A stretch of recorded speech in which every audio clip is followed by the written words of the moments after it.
ourselves into action as we already have shots being fired across the field, and it will be casualties across the board for the side of Seb 9 as they challenge T2K. It's really interesting because T2K usually takes you Snap Pollyanna, and this time moving into a different alternate location. They are fighting up against one of the best teams coming from Malaysia and are basically going toe-to-toe. Seb9 still gets the trade back, and that action will continue on. Majority of the teams are around that center fold.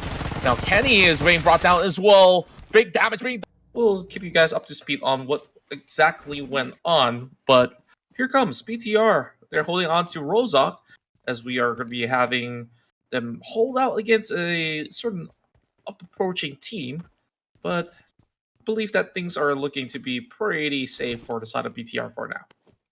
Hey, so it only goes to show that we've already lost at least 3 teams from this match. And Bigatron Red Aliens down here in Razak is just minding their own business and just making sure that they have everything they need before they get into a fight.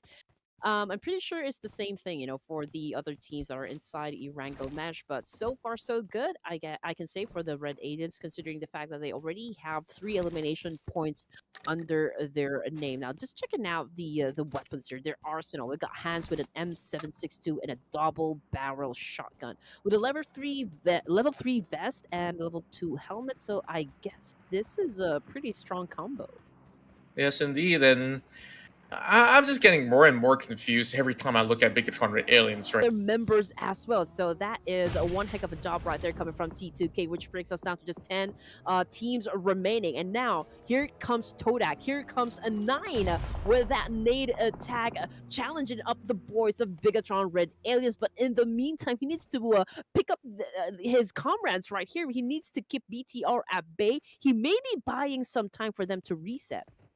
They managed to do so very efficiently as well. Famousin in one of the members' hands could prove to be quite lethal later on in the course of the match, but what a great choke point that TTK has set up to be able to reap all these rewards, and TTK has got their best performance so far. 9 elimination points to kick off their run here inside of Wrangle. Meanwhile, Cleon, he's got that nade. Don't overcook it, my friend, but that is going to be tossed nicely over on the bottom, close enough, but not going to be able to knock them down just quite yet. BTR now, alarmed with their presence of danger. Todak is just going to be around, but they won't be making any firm decisions to actually go in for the rush just yet. So everyone's just being chilling for now, while they're just hoping to see how the next shift of the circle is going to be like. But Team Flash, they got themselves in danger against ASI8. Great shots fired from the side of Nachi, finding one. But the rest of Team Flash, where exactly are they to respond? Coming from the back, but it will be stopped. And there is not going to be an efficient flank this time around. So only 2 members left for the side of Team Flash, despite them getting those early 4 points.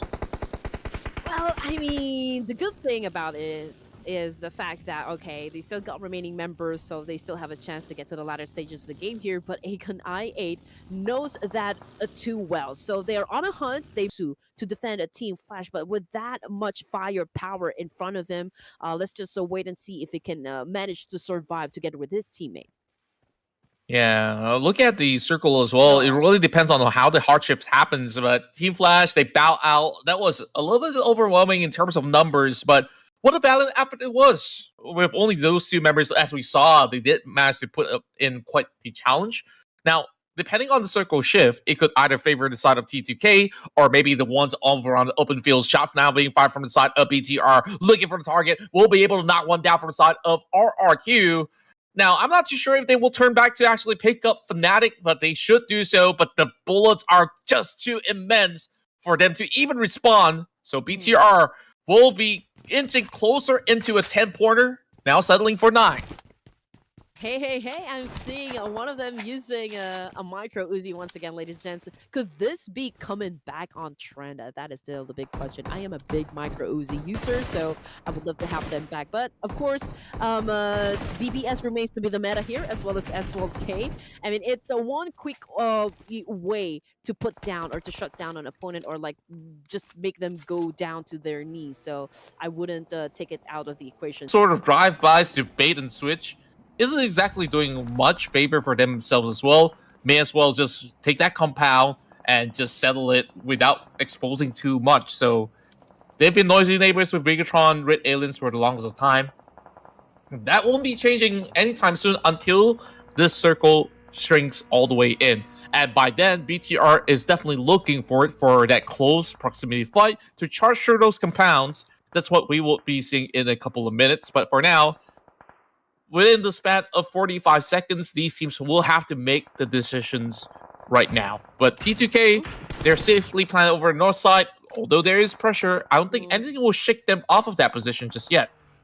Oh no, I don't think so. I mean, every action that is happening is coming from down south. I mean, T2K is just chilling right there, you know, just waiting for the right opportunity to come and join the mix here. DRS, however, just got eliminated with 3 elimination points, which brings us down to just 6 teams remaining. Now, let's just acknowledge, you know, the heavy hitters, at least for this run. I believe one of them is T2K. We've got Bigatron Red Aliens as well, having to set up 9 elimination points, if I'm not mistaken. And now on your screen, RQ, potential fight with NKT. RQ, after taking on the rest of DRS, they are just circling around and they're all on wheels. Not that they can actually bring out those weapons, but he's going to be able to wrap one crispy and clean. And he's just going to be able to just offer maybe a donut of cream. But NKT, they got more of all these members. There's only so much that he can do alone. I won't go down without a fight. That's what RQ said to NKT. I mean, they did not make it easy for Team NKT to actually score some points there. Now, we're down to 5 teams remaining, and we can already hear that ominous music from the background. So that means everything that is happening is already intense. And now Rolls goes in for the attack with that massive spray. Was able to connect. Unfortunately, wasn't enough to put Notchi down just yet. Now we've got Kansa. We've got Turula from T2K finding an angle right here to, of course, eliminate boys from Todax and BTR. But can they be successful? We'll just have to wait it out. I think, like, regardless of the case, heading into this top 5, BTR definitely has big advantages up ahead, and as IA has got a massive run throughout this course of the battle. They've got themselves, what, 10 elimination points already.